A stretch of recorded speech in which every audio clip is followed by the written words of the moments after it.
Hello everyone, I welcome again to all option my BEd tutorial classes success in teaching field. हम लोग यहाँ पर BEd second year के previous year questions को answer के साथ में डिस्कस कर रहे हैं। और आज जो हम लोग डिस्कस करेंगे वो होगा हमारा पेडागोजी ऑफ स्कूल सब्जेक्ट, जिसे हम क्या बोलते हैं, मेथड पेपर भी बोलते हैं। और ये जो आपका नंबरिंग होगा इसका, ये नंबरिंग होगा आपका BCC 7B, यानी कि ये सेकेंड पार्ट का आपका एग्जाम होगा, फर्स्ट पार्ट का आपका हो रखा है। तो मैं आपको ये कहूँगा कि इस पेपर को आप अच्छी तरीके से पढ़ाई करके जाओ, क्यों कि ये पेपर आपका फर्स्ट डे में होगा, यानी कि जैसे आपका एग्जाम शुरू होता है ऐसे ही फर्स्ट पेपर जो होगा आपका यही पेडागोजी ऑफ स्कूल सब्जेक्ट होगा। आज मैं यहाँ पर जो डिस्कस करूंगा वो है आपका पेडागोजी ऑफ स्कूल सब्जेक्ट का मैथमेटिक्स का जो पेपर है, मैथमेटिक्स का जो पेपर है उसको मैं यहाँ पर डिस्कस करूंगा। और ये जो रिसेंटली पेपर पूछा गया है, देख सकते हैं 2020 में पूछा गया है, इसका कॉन्सेप्ट आपको पता है, 3 घंटे का होगा और 40 नंबर का होगा। इनके क्वेश्चंस को पढ़ाने से पहले मैं आपको बता देता हूं कि देखिए, आज मैं आपके सभी पैटर्न को, टेक्निक को उस तरीके से डिस्कस करने वाला हूं कि आपका कोई भी पेडागोजी ऑफ स्कूल सब्जेक्ट हो, आप उसको बहुत आसानी से डील कर पाएंगे।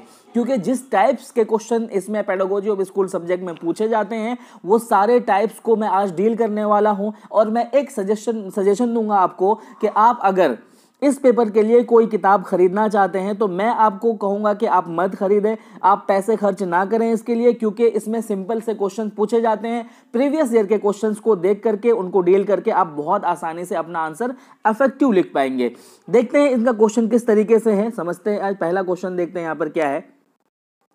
देखिए, ये कह रहा है कि discuss the need and importance of audio visual ads in teaching of mathematics. सबसे पहले आपको क्वेश्चन समझना है। देखिए, इन्होंने कहा है कि ऑडियो विजुअल जो एड्स होते हैं उनके नीड्स बताने हैं, उनके इंपॉर्टेंस बताने हैं और किसके अकॉर्डिंग बताना है, टीचिंग ऑफ मैथमेटिक्स के रिलेटेड बताना है। सबसे पहले आपको ये समझना होगा कि ऑडियो विजुअल एड्स जो है ये है क्या। देखिए, आप अपनी टीचिंग को कराने के लिए जितने भी एड्स, यानी कि जितने भी इक्विपमेंट या फिर टूल्स यूज करते हैं, जैसे कि आप बोर्ड का यूज करते हैं, जैसे कि चार्ट पेपर का यूज करते हैं, जैसे कि आप क्या करते हैं, जैसे कि आप जो है प्रोजेक्ट का यूज करते हैं, जैसे कि चौक का यूज करते हैं, डस्टर का यूज करते हैं, ये सब क्या है, टीचिंग एड्स है। लेकिन इन्होंने ये पूछा हुआ है कि ऑडियो विजुअल एड्स का क्या मतलब है। तो मैं आपको इसके डेफिनेशन के साथ में लेके चलता हूं। Audio visual aids mean that complete material devices which help to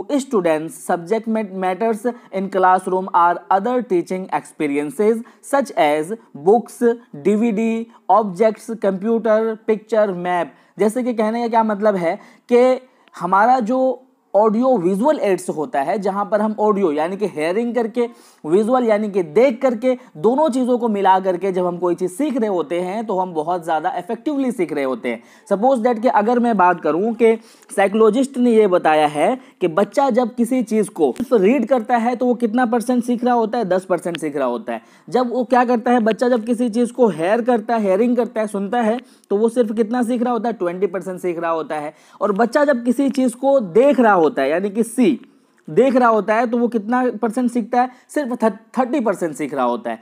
इसी तरीके से जब क्या करता है, वो देख और सुन दोनों रहा है तो वो उसके साथ में क्या है, 50%। जब ये दोनों ये करेगा तो कितना, 50% सीख रहा होगा। अब जब बच्चा जो है उसको रिपीट करता है तो 70%, और उसको रिपीट के साथ में उसको कहता भी है, बोलता भी है, उसको करके भी सीखता है तो उसको 90%। तो कहने का मतलब है कि जब चीज़ों को मिला करके बच्चा सीख रहा होता है, जैसे कि बच्चा देखो, ऑडियो विजुअल का सबसे एक बड़ा एग्जांपल दूं तो आप जो मेरे वीडियोस को देख रहे हो, देख करके सुन रहे हो, सुन करके जो पढ़ रहे हो, ये सारी चीज़ों मिला करके जो आप सीख रहे हो, तो इससे क्या है, बच्चा जो है लॉन्ग लास्टिंग तक अपने दिमाग में चीज़ों को रख पाता है।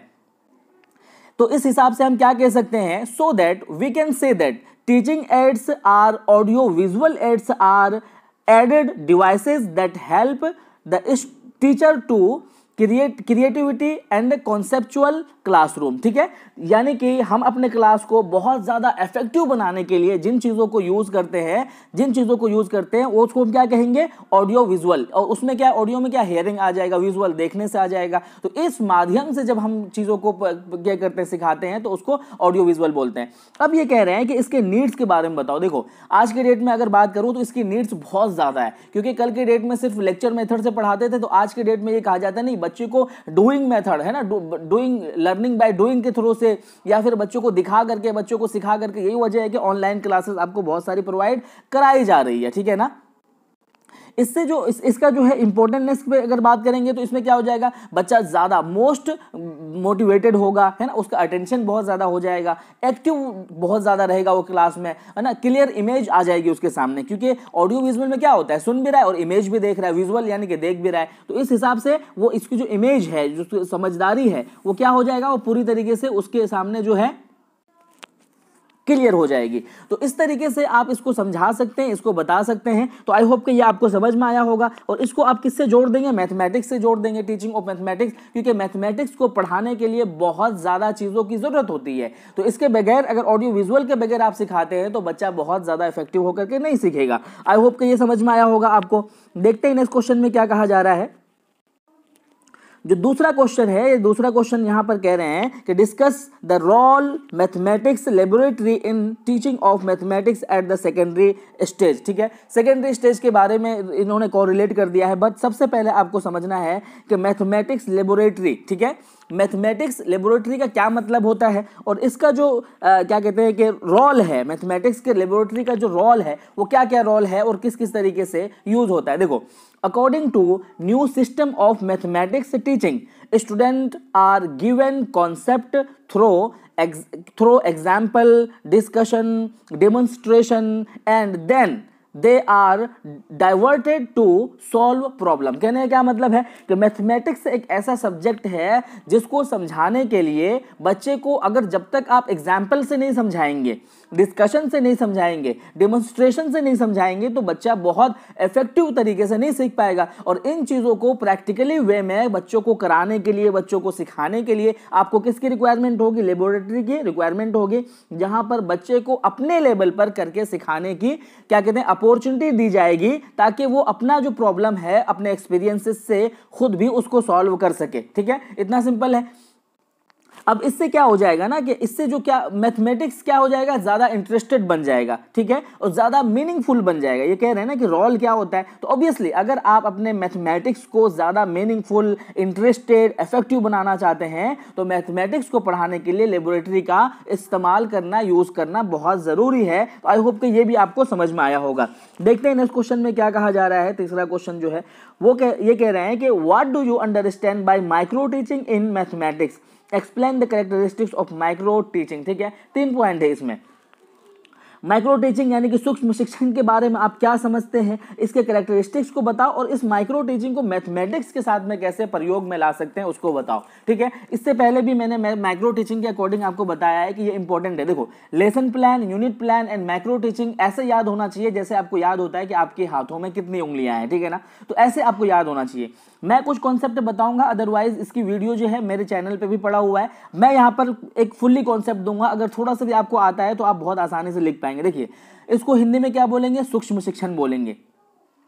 माइक्रो वर्ड से आपको समझ में आ जाता है, माइक्रो वर्ड से समझ में आ जाता है कि इसका क्या मतलब है, छोटा, छोटा सा। ठीक है ना, इसका जो अगर डेफिनेशन की बात करें तो micro teaching is technique used for development of skills in pupil teacher. ठीक है, पुपिल टीचर किसको कहते हैं, जो बच्चे ट्रेनिंग कर रहे हैं, जैसे कि आप बीएड के बच्चे हैं ट्रेनिंग कर रहे हैं तो उसको पुपिल बोलते हैं। ठीक है ना, यानी कि आधा टीचर आधा स्टूडेंट।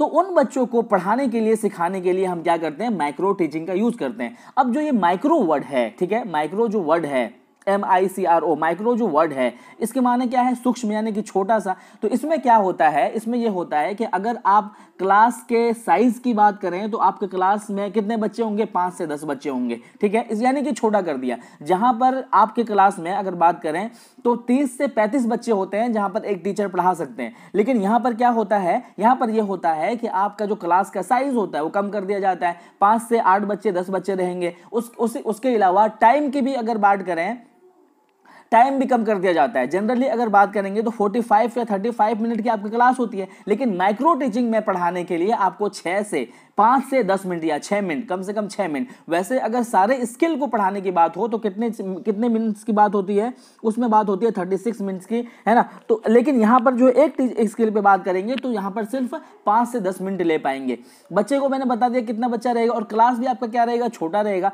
अब इसको समझो कि ऐसा क्यों होता है, ठीक है ना, ऐसा क्यों होता है। देखो जनरली हम माइक्रो टीचिंग में कुछ स्किल्स है जिन स्किल्स को एक ही टाइम में हम पढ़ाते हैं, डील करते हैं। सपोज दैट कि अगर अदर क्लासेस की बात करें तो उन क्लासेस में हम क्या करते हैं, उन क्लासेस में पढ़ाने के लिए हम सारे स्किल्स को अपनाते हैं 1 बाय 1 करके, चाहे ना भी अपनाएं। बट इसमें ये होता है ना कि एक क्लास में एक ही स्किल को अपनाएंगे। अब ये समझ लो कि स्किल कौन कौन से है। स्किल्स ऑफ इंट्रोड्यूसिंग, ठीक है। इंट्रोड्यूसिंग का क्या मतलब है कि जो लेसन आप तैयार करके गए हो पढ़ाने के लिए, उस लेसन को इंट्रोड्यूस किस तरह से करोगे, ये भी तो एक स्किल है भाई। तो इस स्किल को किस तरीके से आप डील करोगे, 5 से 10 मिनट में, 6 मिनट में, कितने बच्चों को, सिर्फ 5 से 7 बच्चों को, ठीक है, कैसे डील करोगे उसको डिस्कस करेंगे। दूसरा स्किल क्या हो जाएगा, यूजिंग ब्लैक बोर्ड। दूसरे दिन आपको क्या बताना है, दूसरे स्किल में, दूसरे क्लास में बताना यूजिंग ब्लैक बोर्ड किस तरीके से यूज करना है हमको, कितने एंगल में बना करके लिखना है, किस तरीके से साफ राइटिंग में लिखना है, लिखना कहां से शुरू करना है, हेडिंग किस तरीके से डालना है, सब हेडिंग किस तरीके से डालना है, इन बातों को हम इसमें डिस्कस करेंगे। उसके बाद तीसरा क्या हो जाएगा आपका स्किल, क्वेश्चनिंग। उसके बाद क्या, रीइंफोर्समेंट। उसके बाद क्या कहते हैं कि एक्सप्लेनेशन हो जाएगा। तो ये जो स्किल्स है, इन सारे स्किल्स को एक टाइम में एक ही स्किल को डिस्कस करेंगे। यही वजह है कि कम बच्चे को और कम टाइम में ये डील किया जाता है।